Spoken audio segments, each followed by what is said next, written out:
السلام عليكم. يلا لو عندك شوية صدور فراخ زي دول تعالي نعمل أحلى بيكاتا بالمشروم من الأكلات اللذيذة جدا. طيب هنعمل إيه؟ هنجيب الصدور ونتبلها بملح فلفل أسمر بابريكا. ولو عندك مرقة فورية بتاعت دجاج أو حتى مكعب وتبشريه شغالين، مش عايزة تحطي الإضافة دي خلاص مفيش مشكلة. طيب هنجيبهم كده ونتبلهم من بالليل أو قبلها بساعتين. ونبدأ ننزل بيهم في شوية من الدقيق متبلين على خفيف برضو بالبابريكا والفلفل الاسمر، وبلاش ملح لان احنا حاطين ملح اوريدي في التتبيله بتاعه الفراخ عشان ما يحدقش منك.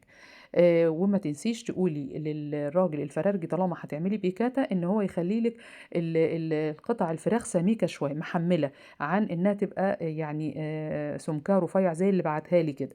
بس خلاص هعملها مضطره، يعني هعمل ايه؟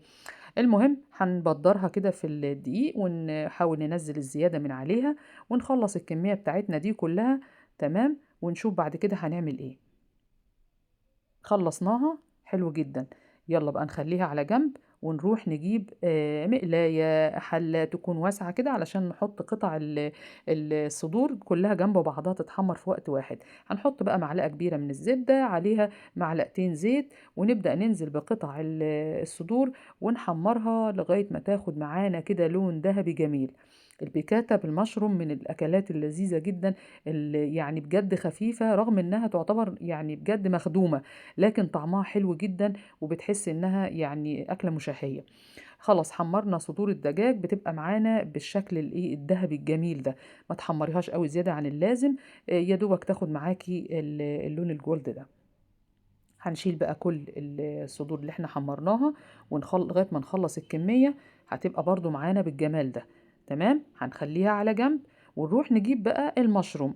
المكون الأساسي التاني اللي اختلفت فيه مدارس كتير جدا، مدرسة بتقولك اغسليه ومدرسة بتقولك لا امسحيه بس من التراب. فاحنا هنمسك العصاية من النص، هنجيب منديل مطبخ من اللي ورق النشاف ونبخ عليه بخة مية ونبدأ نمسح المشروم واحدة واحدة كده. يبقى احنا من جهة ما حطيناهوش تحت المية وشرب مية كتير، علشان هو فعلا عامل زي الاسفنج بيشرب مية كتير جدا لو غسلتيه. وكمان في نفس الوقت ايه ما يبقاش عليه اتربة او اي حاجة مكان العرض وكده، فيبقى احنا كده نضفناه تمام. هنبدأ نقطعه بقى تقطيعة كده زي ما انت شايفة، ونخليه برضو على جنب. ونروح نجيب بقى المقلاية اللي احنا حمرنا فيها صدور الفراخ، وهنشيل منها ده دقيق طبعا مكان ما كنا مبدرين الفراخ ومحمرينها. لو انتي ما كنتيش يعني حطيتيها في الدقيق وحمرتيها على طول كنت هقولك استخدمي الصوص اللي نازل منها وكملي عليه بقية الوصفة، لكن انا كنت مستخدمة طبعا مبدراها، فالدقيق ده يعتبر محروق فمش ما هيدي طعم مر في الاكلة، فلازم اشيله. شلته خالص من المقلاية وبعدين رجعت حطيت المشروم زي ما انت شايفة في قطعة من الزبدة. وطبعا قلبته وعليه بصلاية متوسطة ومعلقة صغيرة من الثوم وتوابل بقى فلفل اسمر وبابريكا وملح. وخدي بالك قوي من الملح علشان خاطر تدوقي كل شويه عشان خاطر ما تحدقش منك. ومعانا هنا كوبايه ونص من اللبن، وعليها كوبايه من الشوربه، شوربه فراخ تكون موجوده عندك ولا حاجه، ومعلقتين كبار من القشطه. طيب ما عنديش قشطه هقول لك استخدمي بقى كوبايه من الكريمه اللباني، برضو بتودي الصوص بتاع الفراخ دي في حته تانية خالص.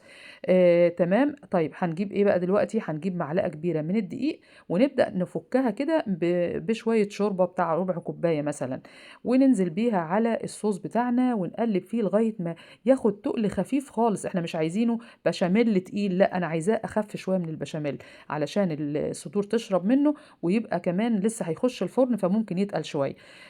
وهنروح بقى نجيب البايركس ونحطه نرص فيه صدور الفراخ.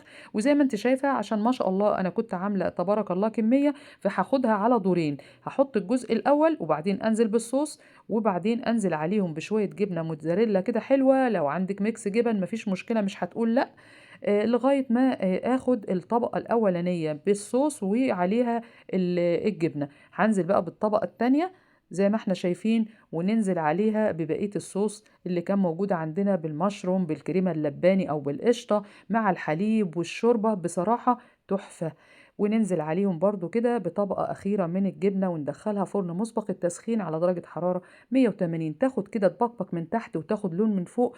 هتبقى معانا بالجمال اللي انت شايفاه ده. بصراحة ريحة وطعم بقى ما اقولكوش.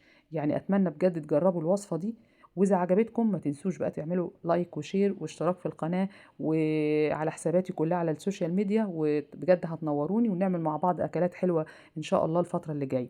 شايفة دايبة إزاي وأنتِ بتقطّعيها ما شاء الله بجد حاجة تبارك الرحمن زي الفل.